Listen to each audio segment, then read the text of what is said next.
is Brooke with the Junk Parlor, hopping on here for a little lesson or giving you some ideas on different ways that you can display on your coffee table. So we are in my living room right now. It's nothing special. I live in a craftsman bungalow and I sell antiques, so of course I have antiques in my house too. And just right there is a pretty much dead poinsettia that I just can't throw it away, but I do not have a green thumb.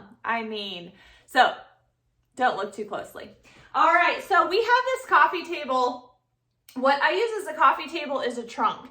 And really not for any particular reason. I found it on Facebook Marketplace and I just really liked it. It has all of its fabric ripping, and to me that adds to the character and patina. It is a little bit taller, but if we sit on the couch, which is right here, eat and watch TV, then we like it to be a little bit taller. And then also we can put our feet up on it as well. And so the one bad thing about having the trunk is that you have your ridges here. And so I a lot of times like to have a cutting board on it just to give us a flat surface. Now, I normally keep my coffee table pretty empty. I'm gonna be honest. And the reason is because we do like to put our feet up on it. But it's also super easy to stage your coffee table so that you can easily remove your things. So that is what I'm going to do today. I'm going to give you 3 crazy different ideas on what you could do. So for all of them, we really could use this breadboard or cutting board to start. And as you'll notice, most of the things are going to have price tags on them because they're from the shop. So the breadboard, you could line it up straight, okay? I am a more cattywampus person. And then whenever you are thinking about where you put things, typically you're going to decorate in thirds. So if I split the trunk up into 3 sections, then my cutting board is going to go on that imaginary line of one of those dividers that divides up the section into thirds. So that is why we always put things on one end typically. You can break that rule, or it's not breaking that rule. You can use that rule, and put it in the center of your coffee table as well. Okay, so we could do that. And that is putting it in the middle third. Okay, so just different options, but I like to put mine cockeyed. Then I'm grabbing a rusty grate. This is probably something that somebody would have cooked on, camped on. I have sealed this with polyurethane, and we are just going to continue the kind of cockeyed positioning with the vent. I'm all about layers, and whenever you layer, you can do different shapes, but I definitely think you want to do different contrast in color. So doing something like this is going to look better than just putting wood on wood, okay? So change it up by adding layers. Now we could even add something to give it more contrast. So I have a stack of ironstone plates, and I do have white and ironstone trickled around the house. So it ties in really nicely if we want to do that. Okay, so then we are going to want to have some kind of filler. This is probably an old tablecloth that I just cut into a strip, and we're just going to kind of use that as some filler. So you could do that as greenery. You could do yarn, you could do shredded paper. There are lots of different things that you could use as filler. I just decided that I wanted to go ahead and use this lace. And then I'm just kind of making an S. So I'm gonna balsam up here on the cutting board, and then I'm going to snake it up and put a little grouping, and then I'm just gonna let the rest fill the bowl. Now, if we're looking at both decoration and functional, I could throw some magazines in here or books that I read in here. You know, throw the remote control in there if you don't use your phone for your remote, or, you know, things that you actually use while you're sitting in the living room, you can throw in that bowl. So let's say that I do read. These could be either one, the decorative books like I added, or it could also be books that I actually read. Now these have the covers taken off of them, and we are just going to use those because it's a very neutral, and so then it goes with the color scheme.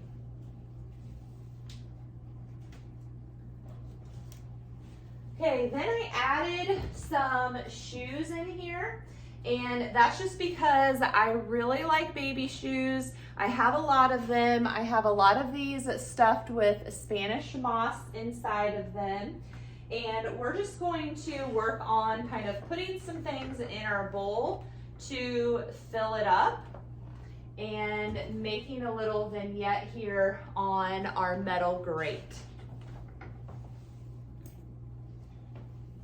I recently got this little bundle of feathers, and I love feathers, and these are very neutral color. I love neutral, so we could even work these feathers into the bowl if we wanted to. We have some old rusty knobs we could put out here. Basically anything that you collect, any junk, like when you are at a shop and you're like, I really like that, but I don't know what I would do with it. Grab it. Anything that you like, you can do something like this with. And then I grabbed just an old photo, but you could also do a photo of, you know, somebody in the family. So we could tuck it in down here by the camera, we could tuck it in down here with the knobs, and we could tuck it in here with the feathers as well. So it's kind of like wherever you want to stash it, then that's where you could put it. So we kind of did a lot of layering, and then we just filled our bowl and we snaked things. So we're always going to start with high, medium, and low. We're going left side, left side kind of, with our lace trailing out of there. But this is an easy coffee table idea, and then guess what? You pick up your cutting board, and then you can move it and put your feet up.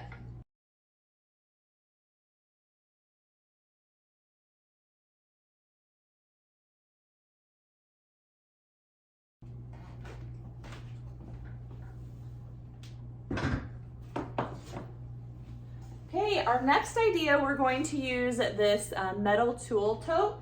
So just kind of to show you some options. So you could leave the cutting board there.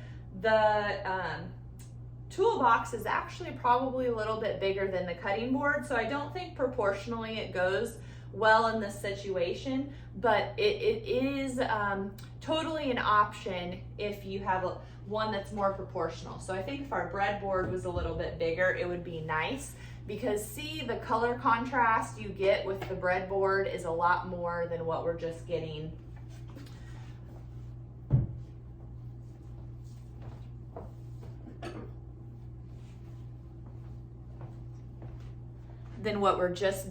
with the toolbox. But kind of the same concept. We're just gonna layer. Again, thinking of some color differences. We don't want everything that we put in here to be rusty and dark. We need some color contrast. So I have this wooden box. It's a very light oak color. And then we're going to put these little platter stacks on it. Again, we're working ironstone that I have elsewhere in the room. We're doing wood tones, which I have elsewhere in the room. And then I love using some old rusty farm scoops for things, so we can tuck that in here. Now, the trickiest thing gets when you have this bar. So I really might want to stack something else on these platters, but I have maybe 1/2 inch.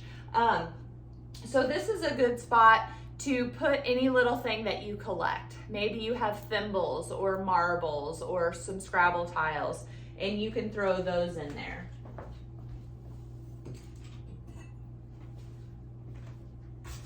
And then I want to work in my wood tones again, so I'm grabbing a couple more of those music rolls that we put in the other vignette.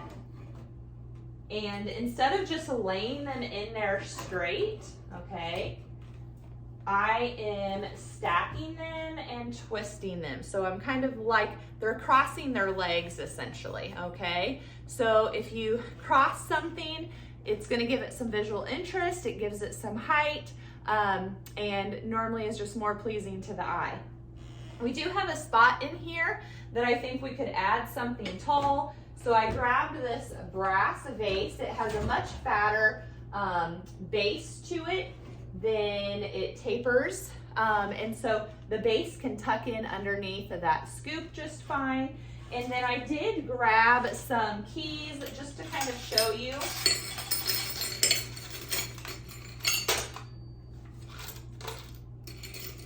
How you can like just kind of showcase your collections, because lots of times we like things that are teeny, itsy bitsy. We like multiples of things look good. Like you could do a buttons, collection of buttons right there.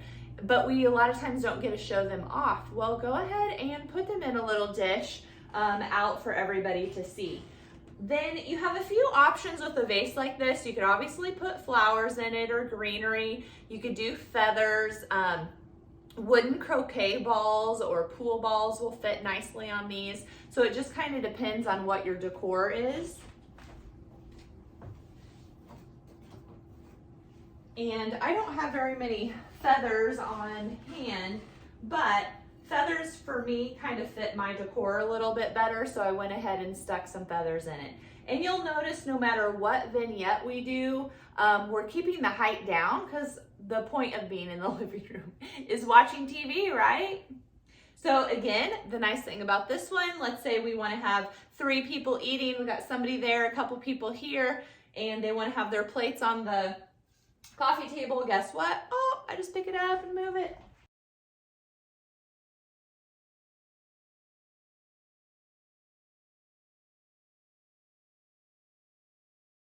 Okay, the next thing we're going to use is this locker basket. And I do want to just show you what it looks like with the cutting board. So by itself, and oddly enough, this is probably about our tallest thing.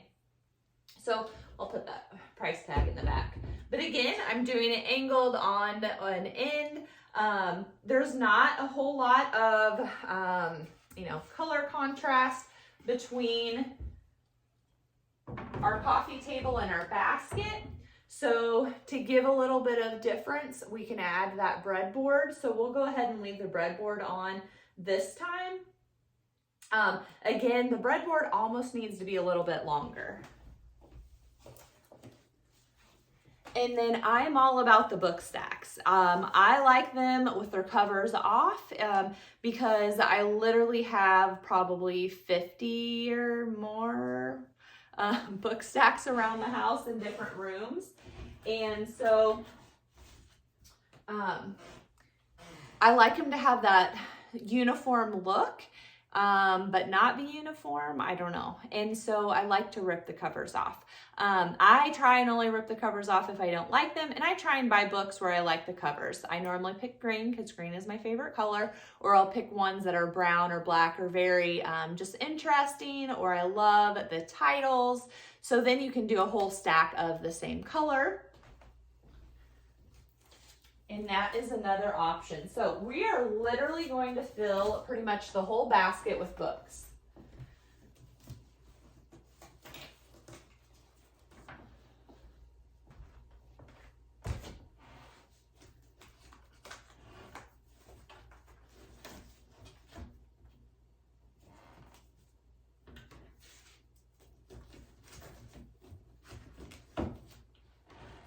Okay, so what I did here was I have some laying flat so we can put things on them, and then I stood the ones up here in the middle, and then I just turned them.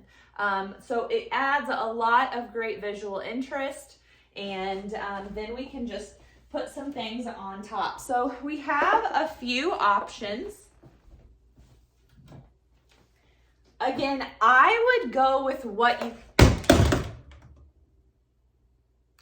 I won't cut that out, but that is typical Brooke.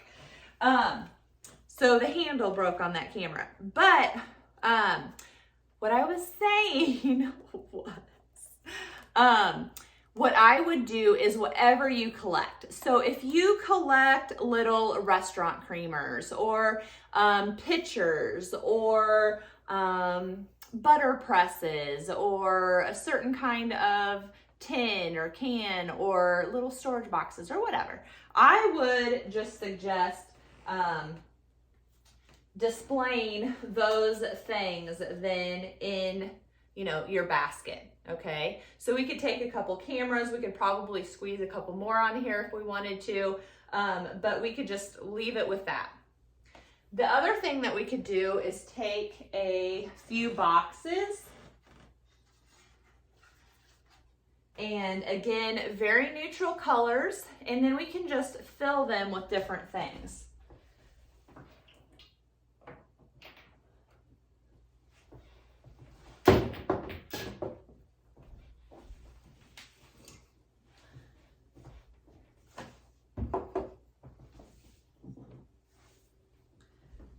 And with all of the vignettes, coffee table things, displays, you can always add in greenery. So you can change out your greenery seasonally if you want, or don't use greenery and use something like the lace or the shredded paper. So we have a few options. I just grabbed a few things. So one, if you collect bottles, you could just literally put your little bottles in here. We could do some spindles. We could take some bottles out and do a little cup of clothespins and do that. Again, whatever you collect. And then we could also do a plant. And then if we didn't do a plant and we were doing like our bottles or whatever, we can still, on these long stems, if folding them is not going to hide them, I would just clip them really short to make them more like this one. And then they're so much easier to tuck into places, okay? But you could always put some greenery in there, and whatever color of greenery kind of goes with the season or your house, and you can tuck that into different places. I'm kind of thinking that this setup is what I like the best. But hopefully that gives you some tips and ideas for some different things that you can do to decorate your coffee table with the junk that you have laying around, or head over to thejunkparlor.com and find yourself some more junk.